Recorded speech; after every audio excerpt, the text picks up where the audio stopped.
नमस्कार। प्रभा साक्षी न्यूज नाटक पर आप सभी का स्वागत है। सबसे पहले प्रभा साक्षी के सभी दर्शकों को स्वतंत्रता दिवस की हार्दिक शुभकामनाएं। देश का स्वतंत्रता दिवस आज धूमधाम से मनाया जा रहा है। प्रधानमंत्री नरेंद्र मोदी ने आज लाल किले की प्राचीर से तिरंगा फहराया, देश के नाम संबोधन दिया। देश के विभिन्न मुख्यमंत्री, राज्यपाल भी अपने अपने राज्यों में तिरंगा फहरा रहे हैं, जनता के नाम अपना संबोधन दे रहे हैं।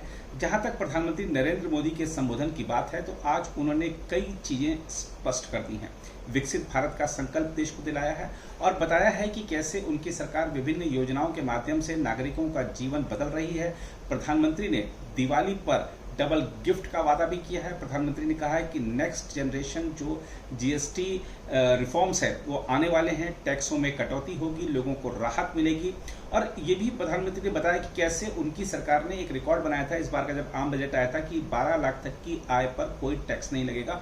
अपने आप में ये एक ऐसा फैसला था जिसके बारे में कल्पना भी नहीं की जा सकती थी। और अब उन्होंने कहा है कि महंगाई नियंत्रण में है, अर्थव्यवस्था आगे बढ़ रही है, ग्लोबल रेटिंग एजेंसियां जो हैं वो देश की जो वृद्धि दर है उसको सकारात्मक बता रही हैं, उसको आगे बढ़ता हुआ बता रही हैं। ये जिक्र जो है अपने आप में अहम इसलिए है क्योंकि राष्ट्रपति डोनाल्ड ट्रंप ने भारत को डेट इकोनॉमी कहा था और उनके ही देश में जो मुख्यालय वाली एजेंसियां हैं वो भारत की वृद्धि दर को आगे बता रही हैं, भारत की वृद्धि दर को सकारात्मक बता रही है। तो अपने आप में ये एक बड़ा मैसेज भी था। प्रधानमंत्री ने दुश्मन देश पाकिस्तान को भी संदेश दे दिया है।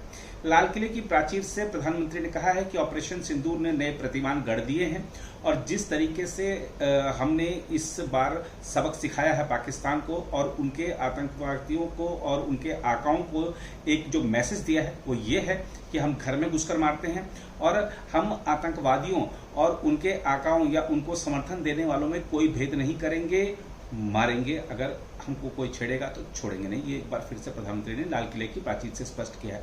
प्रधानमंत्री ने आज अपने संबोधन में आरएसएस की जमकर तारीफ की और ये पहली बार है आजादी के बाद से जब भारत के प्रधानमंत्री ने लाल किले की प्राचीर से संघ का जो योगदान रहा है देश निर्माण में, राष्ट्र निर्माण में, उसको स्वीकार भी किया है, उसकी सराहना भी की है। और संघ का अगर आप देखेंगे तो सेवा, समर्पण और अनुशासन यही संघ की पहचान है। और प्रधानमंत्री ने बताया है कि कैसे 100 वर्षों का जो सफर है संघ का उसने राष्ट्र निर्माण में अहम भूमिका निभाई है। हालांकि प्रधानमंत्री के इस बात पर संघ का जिक्र करने को लेकर जो विपक्ष है उनके ऊपर हमलावर भी हो गया है। असदुद्दीन ओवैसी हों, कांग्रेस हो, समाजवादी पार्टी हो, लगातार प्रधानमंत्री को घेर रहे हैं और कह रहे हैं कि जो आज़ादी का आंदोलन था उसमें आरएसएस का कोई योगदान नहीं था। लेकिन जो प्रधानमंत्री हैं उन्होंने आज एक बड़ा मैसेज दिया है और बताया है कि किस तरीके से राष्ट्र निर्माण में संघ की अहम भूमिका रही है। इसके अलावा प्रधानमंत्री ने युवाओं के लिए बड़ा तोहफा दिया है। उन्होंने रोजगार मिशन लॉन्च किया है और वो आज से ही चालू हो गया है। बताया प्रधानमंत्री ने इस योजना की जानकारी भी अपने संबोधन के माध्यम से दी है और बताया है कि किस तरीके से जो पहली नौकरी जो लोग हासिल करेंगे निजी क्षेत्र में उनको 15,000 रुपये की प्रोत्साहन राशि जो उनको रोजगार देंगे उनको भी प्रोत्साहन राशि देंगे। तो ये प्रधानमंत्री ने इस योजना का जिक्र किया है। आज से ही ये जो रोजगार मिशन है लॉन्च हो गया है। इसके अलावा प्रधानमंत्री ने देखिए सुरक्षा को प्रधानमंत्री कह रहे हैं, बार बार यही कहते हैं कि जो समृद्धि है वो जो आ रही है और आएगी, लेकिन वो समृद्धि तभी कायम रह सकती है और तभी बढ़ सकती है जब सुरक्षा हमारी मजबूत हो। तो सुरक्षा को लेकर प्रधानमंत्री बेहद गंभीर हैं। उनका जो 10-11 साल का अब तक का कार्यकाल रहा है उसमें उन्होंने देश को सुरक्षित करने के लिए तमाम कदम उठाए हैं और उन कदमों का जो टेस्टिंग था अभी वो ऑपरेशन सिंदूर के दौरान हुआ भी और उसमें हम सफल भी रहे। अब आप देखिए कि प्रधानमंत्री ने कहा एक बहुत बड़ा मिशन आज का लिया है और वो भी देखिए कि श्री कृष्ण जन्माष्टमी से पहले प्रधानमंत्री ने कहा कि सुदर्शन चक्र जैसे भगवान श्री कृष्ण का सुदर्शन चक्र था उसी तर्ज पर आज एक सुदर्शन मिशन उन्होंने लॉन्च करने की घोषणा की है और 2035 तक का जो समय सीमा रखी है कि जो देश के महत्वपूर्ण स्थान है, चाहे वो आस्था के स्थल हों, जो नागरिक या सामरिक जो इमारतें हों, उनको सुरक्षा कवच दिया जाएगा सुदर्शन चक्र की तरह कि कोई उसको भेद नहीं पाएगा। जो ये भी मैसेज था पाकिस्तान को, जिस तरह से असीम मुनीर जाकर अमेरिका से कह रहे थे ना कि हम भारत अगर बांध बनाएगा तो हम बांध को मिसाइल से उड़ा देंगे, हम रिलायंस की रिफाइनरी उड़ा देंगे। तो ये इस तरीके की जो बातें कर रहे थे, तो उसको ये प्रधानमंत्री की तरफ से जवाब था। आज ये जो सुदर्शन चक्र है, ये मुनीर को जवाब है। तो मुनीर के लिए सुदर्शन चक्र, मुनीर के लिए, शहबाज के लिए, पूरे पाकिस्तान के लिए भारी पड़ने वाला है जो सुदर्शन चक्र कवच जो हमारे जो महत्वपूर्ण संस्थानों को मिलने जा रहा है। और प्रधानमंत्री ने इसमें एक बात और जोड़ी है कि न सिर्फ ये हमारे इमारतों के, हमारे जो महत्वपूर्ण स्थल हैं उनकी रक्षा करेगा, बल्कि पलटवार भी करेगा। यानी भारत का सुरक्षा चक्र बेहद मजबूत है।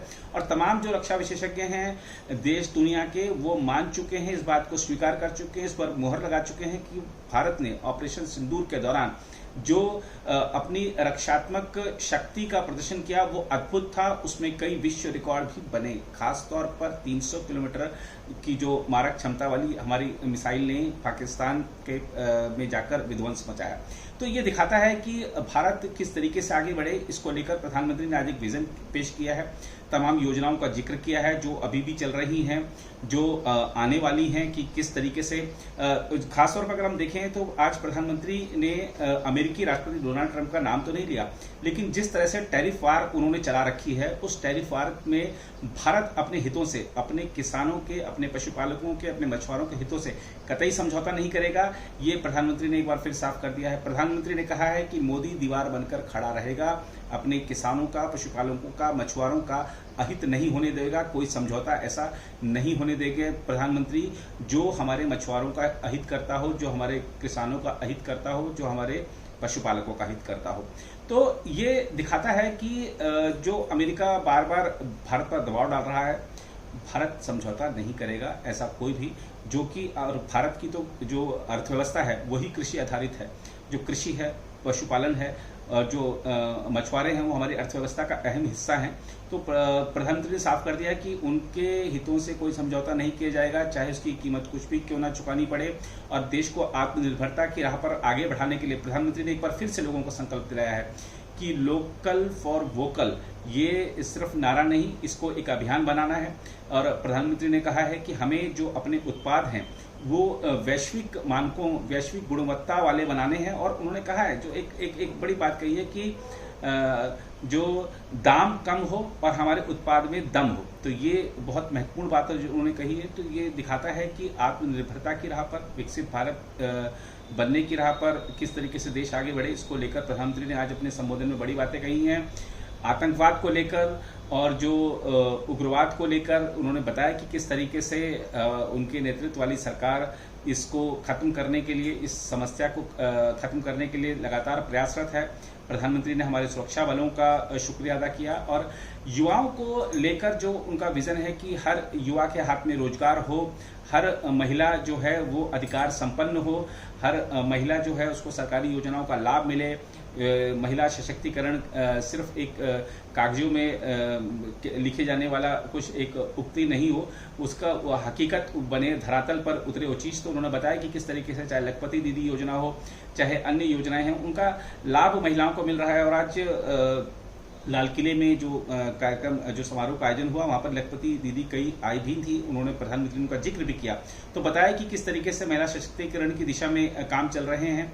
और खासतौर पर प्रधानमंत्री ने जो बताया कि किस तरीके से उनकी जो सरकार है वो वायु की गुणवत्ता सुधारने, पानी की कमी को दूर करने, ग्रामीण हर घर में जल पहुंचाने, तो ये बहुत सारी जो ऐसी योजनाएं हैं जो लगातार काम चल रहा है, जिन पर उनका भी उन्होंने जिक्र किया, उनकी सफलता का जिक्र किया। बहुत सी ऐसी योजनाओं का भी जिक्र किया जिनको हासिल करने का जो लक्ष्य था वो समय से पहले पूरा हो गया है उसमें। तो ये अचीवमेंट्स का भी उन्होंने जिक्र किया है। और बाद में जैसा कि प्रधानमंत्री लगातार जाकर देश भर से आए बच्चों से मिलते हैं, वो मिले भी, बच्चे भी बहुत खुश थे, सब लोग हाथ मिला रहे थे, मोबाइल में सेल्फियां ले रहे थे, प्रधानमंत्री भी फोटो खिंचवा रहे थे सबके साथ। तो जो जनता से कनेक्ट करने का उनका, प्रधानमंत्री का हमेशा से एक प्रयास रहता है। आज भी वो दिखा लाल किले पर। आलोचना जो होती है, राजनीतिक आलोचना, वो होती रहेगी, लेकिन प्रधानमंत्री ने आज अपने राजनीतिक आलोचकों को, अपने विपक्षियों को भी आज एक आह्वान किया था, आइए राष्ट्र निर्माण में मिलकर काम करें।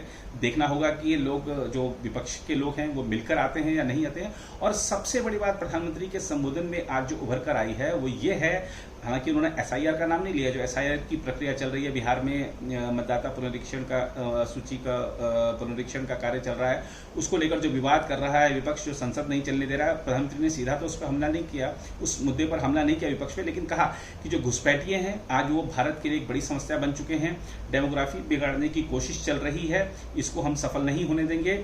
उन्होंने एक बड़ा अभियान छेड़ने की भी बात कही है इसके लिए, और एक योजना का भी उन्होंने ऐलान किया है और बताया है कि किस तरीके से ये एक साजिश है। इस साजिश को जो जब कोई दूसरा देश अपने देश में सफल नहीं होने देता तो भारत क्यों सफल होने देगा।